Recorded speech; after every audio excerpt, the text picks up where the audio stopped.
Hello everyone, welcome to our channel Vidya Mahasagar. हम BSc 6th semester के लिए बुक 3rd पढ़ रहे थे। तो उसमें हमने जो पिछले टॉपिक्स पढ़े थे, अगर आपने वो नहीं देखे हैं तो प्लीज उनसे जाके देखें। तो आज जो हम टॉपिक पढ़ेंगे वो है डी जनरेटिंग इन एलपीपी। तो लीनियर प्रोग्रामिंग प्रॉब्लम में डी जनरेसी का क्या मतलब होता है। जैसे आप ये क्वेश्चन देख रहे हैं, इसको हमें सॉल्व करना आता है। कैसे सॉल्व करते हैं हम? स्लैग और सरप्लस जोड़ के, ठीक है। इस वाले को तो हम सिंप्लेक्स से जोड़ सकते हैं क्योंकि इसमें से स्लैग जुड़ेगा, क्योंकि ये स्मॉलर देन है। अगर यहाँ पे ग्रेटर देन भी आ जाता तो इसमें बिग मेथड लग जाती, ठीक है। तो अब इसमें क्या करना है, मैं स्टेप वाइज नहीं लिख रही हूँ, आपको मैं प्रॉपर ये बता रही हूँ कि डी जनरेसी का कहाँ पे यूज होता है और उसको कैसे किया जाता है। तो पहले हम टेबल बना लेंगे इसकी। इस तरीके से टेबल आपको आप पता होनी चाहिए। अब आप इतने सारे क्वेश्चन सॉल्व कर दिए इसके, C B X B B I, यहाँ पे सी जे x1 x2 s1 s2। इस इक्वेशन को कैसे लिख सकते हैं? x1 plus s2 plus 0 s2 is equal to 8, x1 plus 2x2 plus 0 s1 plus s2 is equal to 4, और ये ऐसा ही रहेगा। और जो हमारी मैक्स जेड की वैल्यू वो कितनी रहेगी? 3x1 plus 9x2 plus 0s1 plus 0s2। ये हमें पता है, ऐसे कर लिखते हैं। मैं इसका स्टेप वाइज नहीं बता रही हूँ, मैं आपको बस बता रही हूँ कि डी जनरेसी का कैसे यूज होता है, इसको कैसे किया जाता है। तो यहाँ पे सी बी की वैल्यू पहले एक्स बी s1 और s2 0 0, बी आई कितने 8 4। जो मैट्रिक्स है वो इस तरीके से बनेगी। कोफिशिएंट्स लिख देंगे हम इनके। यहाँ पे क्या आता है? जेड जे इनका इंटू होगा तो ये सब 0 है। सी जे 3 9 0 0, तो जेड जे माइनस सी जे -3 -9 0 0। अब यहाँ पे हमारा जो इनकमिंग होगा यहाँ से होगा। मिनिमम निकालेंगे। मिनिमम निकालने के लिए कितना करेंगे? 8 अपॉन ये 4 है आपका, सॉरी ये भी 4 है यहाँ पर क्वेश्चन में, ये भी 4 है। 8/4 और 4/2। अब हमने क्या देखा कि 2 2 दोनों में 2 आ जा रहा है। तो इसके लिए क्या करेंगे, यहाँ पे जो होती है हमें डी जनरेसी की जरूरत पड़ती है। तो इसमें क्या लिखेंगे? This is the case of, जब वहां पे हम स्टेप वाइज लिखेंगे तो वहां पे हमें लिखना होगा this is the case of tie और डी जनरेसी। तो यहाँ पे क्या होता है? मिनिमम ऑफ क्या हो जाता है? Element of first column S1 upon element of की कॉलम। ये क्या लिखा है मैंने? यहाँ पे क्या होता है, अब हमने देखा जहां से इनकमिंग हो रही है वहां के एलिमेंट्स तो क्या आ रहे हैं? सेम आ रहे हैं। तो हम आगे वाली रो में बढ़ जाएंगे, सॉरी आगे वाली कॉलम में बढ़ जाएंगे और उसके लिए निकालेंगे। यानी कि हम मिनिमम ऑफ क्या निकालेंगे? इतना अपॉन इतना और इतना अपॉन इतना। इसको छोड़ देंगे, फिर इसके लिए इसके रिस्पेक्ट में निकालेंगे आगे वाली रो के लिए।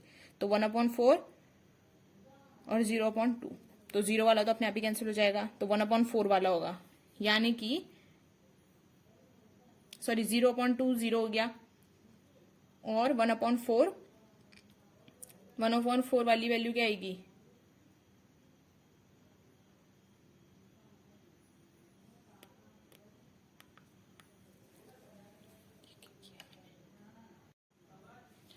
तो इसमें 0/2 वाला छोटा होगा, यानी कि 0/2 वाला कौन सा था? ये। तो की एलिमेंट हमारा ये बन जाएगा, यानी कि S2 वाला एलिमेंट आउटगोइंग हो जाएगा। इसके बाद क्या होगा? जैसे हम करते आ रहे थे, नेक्स्ट टेबल बनेगी। जब तक का ये पॉजिटिव नहीं आता तब तक हम सॉल्व करेंगे। मेरे को बस आपको ये बताना था कि डी जनरेसी का जब क्वेश्चन आ जाएगा, यानी कि इस तरीके से कुछ केस बन जाएगा, तो हमें उसमें कैसे लेने होंगे मिनिमम। तो इस तरीके से लेंगे।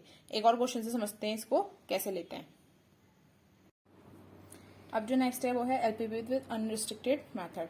इसमें क्या होता है? If in LPP the variable of x is unrestricted in sign, that is it can take positive, negative और zero value, then we substitute x i equals to x i dash minus x i double dash. इसमें बोल रहा है कि जैसे हमें ऐसी question दिया होगा और लास्ट में बोल दिया होगा कि x1 x2 is greater than 0 और x2 इज अनरिस्ट्रिक्टेड। तो वो क्या होगा? जहां पे x2 होगा, जैसे एसटीसी पे जहां पे x2 होगा, मैक्सिमम में जहां पे भी x2 होगा, उसकी जगह पे क्या लग जाएगा? x2 dash minus x2 double dash. ठीक है। अभी तो मैं अनरिस्ट्रिक्टेड वाला क्वेश्चन नहीं बता रही हूँ, बस एक तरीका बता रही हूँ कि यहाँ पे जब अनरिस्ट्रिक्टेड मेथड आएगा तो वहाँ पे किस तरीके से क्वेश्चन करना है। बाकी अभी हम पहले डुअल वाला करते हैं। डुअलिटी इन एलपीपी। डुअलिटी इन एलपीपी जो होते हैं उसमें दो तरीके होते हैं। अगर हमें इक्वेशन मैक्स में दी गई होती है तो हमारा जो प्राइमल होता है एलपीपी प्राइमल मैक्स जेड के लिए क्या हो जाता है, इस तरीके से हो जाता है। देखिए एलपीपी प्राइमल जो होता है इस तरीके से हो जाता है, हमें minimum equals to B I transpose W और एसटीसी को A transpose W greater than equals C J transpose. यहाँ पे जो बी आई होता है और सी जे जो होता है चेंज हो जाते हैं। बी आई की सी जे की जगह पे बी आई आ जाता है और बी आई की जगह पे सी जे आ जाता है। ये किस तरीके से होता है हम इस क्वेश्चन के थ्रू समझते हैं। ठीक है, max Z P equals to इतना दिया हुआ है, एसटीसी इतने दिए हुए हैं। अब सबसे पहले तो हमें क्या करना होता है, इनको इस तरीके से बनानी होती है मैट्रिक्स को, ताकि हम जो अंदर मैट्रिक्स फॉर्म करेंगे वो हमारी सही बने। इसमें सबसे पहले हमें ए निकालना होता है। ए क्या होते हैं, जो x1 और x2 के कोफिशिएंट्स होते हैं उनकी मैट्रिक्स। उसके बाद इसका ए ट्रांसपोज निकालना होता है। बी आई जो इक्वल में नंबर दिए होते हैं वो होता है, फिर उसका ट्रांसपोज निकालना होता है। सी जे जो मैक्सिमम की जो वैल्यूज होती हैं उनका मैट्रिक्स, फिर उसको भी ट्रांसपोज कर देंगे। अब मैंने बोला जैसे कि हमें मैक्सिमम जेड के लिए इक्वेशन दी हुई है, तो इसका जो given LPP is primal of max Z that is dual is, इसका डुअल जो बनेगा वो किस तरीके से होगा, उसकी वैल्यू हो जाती है minimum equals to B I transpose W STC, यानी कि जो अब इक्वेशन बनेगी एसटीसी की वो ये नहीं रहेगी, वो इसके अकॉर्डिंग बनेगी। A transpose W greater than equals to C J transpose, जहां पे डब्ल्यू आई और डब्ल्यू जे जो होंगे ग्रेटर देन 0 होंगे।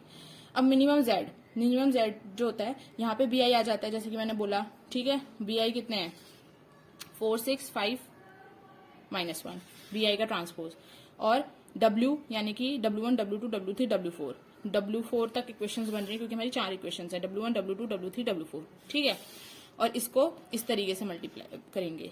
ठीक है, ये हमारी मिनिमम की वैल्यू बन गई बी आई ट्रांसपोज डब्ल्यू। अब मिनिमम जेड की वैल्यू क्या होगी, मिनिमम जेड की वैल्यू इनको अंदर मल्टीप्लाई कर देते हैं। 4 W1 6 W2 plus 5 W3 minus 4 W4। अब इसके बाद क्या होगा, इसके बाद होगा हमने इक्वेशंस बना दी। अब हमें ट्रांसपोज बनाना, इसकी मैट्रिक्स बनानी होगी। ये किसके अकॉर्डिंग बनेगी, सबसे पहले 1 0 1 0 0 1, यहाँ पे ए आया है। एसटीसी के लिए हमें ए ट्रांसपोज चाहिए और हमारा ए ट्रांसपोज क्या था, ये था। ठीक है, हमने ए ट्रांसपोज भी लिख दिया यहाँ पर, और यहाँ पे डब्ल्यू चाहिए था, हमने डब्ल्यू भी लिख दिए। सीजे चाहिए होता, सीजे का ट्रांसपोज कितना है 3 और -2, ये हमारा इस तरीके से आ गया। मैक्सिमम जेड के लिए अगर दिया होगा हमेशा याद रखना ग्रेटर देन इक्वल्स होता है इधर, अगर मिनिमम के लिए दिया होता तो स्मॉलर देन इक्वल्स हो जाता। ओके, अब यहाँ पे हमने कहा कि W1 W2 W3 W4 जो है ग्रेटर देन 0 है। अब इसका एसटीसी इसके अकॉर्डिंग बनेगा, मैंने बताया था इस डुअल के अकॉर्डिंग। तो अब अंदर मल्टीप्लाई कर देंगे तो हमारी इस तरीके से इक्वेशन बन जाएगी, एक 3 के लिए बन जाएगी और एक -2 के लिए। अब हमको पता है कि इधर वाली वैल्यूज जो होती है कभी भी माइनस में नहीं होती है, तो हमने माइनस से मल्टीप्लाई कर दिया इधर साइड, और ये ग्रेटर स्मॉलर देन में बदल गया। यहाँ पर 2 के लिए ग्रेटर देन हो गया और यहाँ पर माइनस वाले साइन लग गए। ठीक है, जहां जहां प्लस था वहां माइनस हो गया होगा, जहां माइनस था वहां प्लस हो गया। फिर से अब इन इक्वेशंस में क्या करेंगे, हमें इक्वेशंस मिल गए एसटीसी की। अब इसके अकॉर्डिंग हम स्लैग और सरप्लस जोड़ेंगे और आर्टिफिशियल। तो हमने क्या करा, सबसे पहले स्मॉलर देन वाला देखा क्योंकि स्लैग जुड़ता है, स्मॉलर देन वाले में स्लैग जुड़ता है, तो हमने S1 जोड़ दिया यहाँ पर।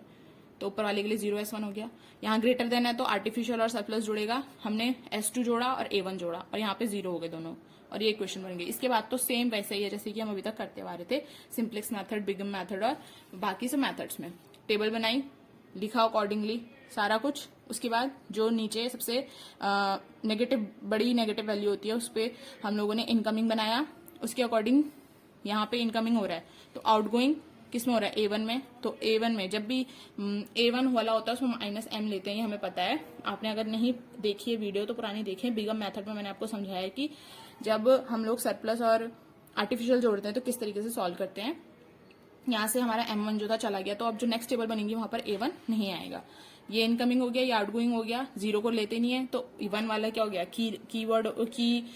की एलिमेंट हो गया यहाँ से, यानी कि A1 हटेगा और W1 जुड़ेगा। तो नेक्स्ट टेबल में देखते हैं, ये देखिए यहाँ पे से A1 हटके W1 जुड़ गया। उसके बाद हम क्या करते हैं, 0 बनाते हैं ऊपर वाली वैल्यू को माइनस करके इस वाली टेबल से, तो हमने 0 बनाया यहाँ पर, और इस तरीके से वापस से इक्वेशन बनी। उसके बाद ये ZJ माइनस CJ निकाला, वापस से माइनस चेक करेंगे कहाँ पर है सबसे बड़ा, तो ये वाला माइनस था, ये इनकमिंग हो गया। इसके अकॉर्डिंग W4 जाएगा और ये की चेन है तो S1 हटेगा, यानी कि S1 आउट गोइंग हो गया। यहाँ से W1 W4 जुड़ेगा और S1 हटेगा।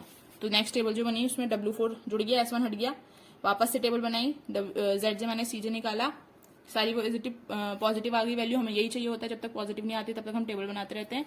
अब यहाँ पे W1 और W4 की वैल्यू दी है, यानी कि W2 और W3 जीरो होंगे। तो जो हमारी मैक्स जेड की वैल्यू थी, मैक्स जेड की वैल्यू कितनी थी, -4W1 -6W2 -5W3 plus W4, और फिर हमने वैल्यू रखी और आंसर आ गया। अब हमने देखा कि यहाँ पे हमारी मैक्स जेड की वैल्यू जो है माइनस में आ रही है, जबकि यहाँ पर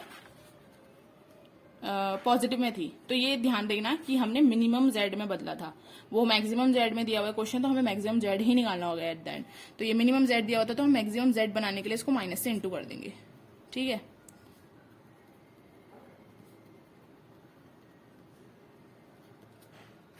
ठीक है, वो मैक्सिमम जेड दिया हुआ है, इसलिए हम इसको मैक्सिमम मिनिमम जेड को मैक्सिमम जेड बनाने के, क्योंकि डुअल करते वक्त हमने क्या करा था, मिनिमम होता है यहाँ पर, तो हमने मिनिमम बना दी थी इक्वेशन को। मैक्सिमम बनाने के लिए हमने माइनस से इंटू करा, और हमें लास्ट में मैक्सिमम ही निकालना है क्वेश्चन के अकॉर्डिंग, तो हमने मैक्सिमम निकाल के सॉल्व कर दिया। ठीक है, ये क्वेश्चन में बस इस चीज का ध्यान रखना है कि अगर इक्वेशन मैक्सिमम में दी होगी तो हमें क्या करना होगा, ट्रांसपोज निकालने होंगे ए के, बी आई के, सी जे के, और फिर प्राइमल बनाना होगा डुअल का, जो कि होगा minimum B I equal to B I transpose W S T C. ये होगा मैक्सिमम के लिए। अगर यही चीज मिनिमम के लिए होती तो ये हो जाता इस तरीके से, S T C A transpose W smaller than C J transpose, जहाँ पे W1 सॉरी WI W जो होंगे ग्रेटर देन 0 होंगे। यहाँ पे ये चेंज हो जाता है बस, ठीक है। इस चीज का ही ध्यान रखना है, और ये होगा डुअल का क्वेश्चन कंप्लीट। बाकी जो आपके एग्जाम्स के लिए इंपॉर्टेंट क्वेश्चंस हो गए, उसमें जब मैं वीडियो बनाऊंगी तो उसमें मैं आपको डुअल के क्वेश्चंस और करवाऊंगी। आज के लिए इतना काफी है, तो इस चीज को ध्यान में रख के और अपने दोस्तों के साथ शेयर जरूर करना, लाइक जरूर करना। Till then take care, goodbye, see you.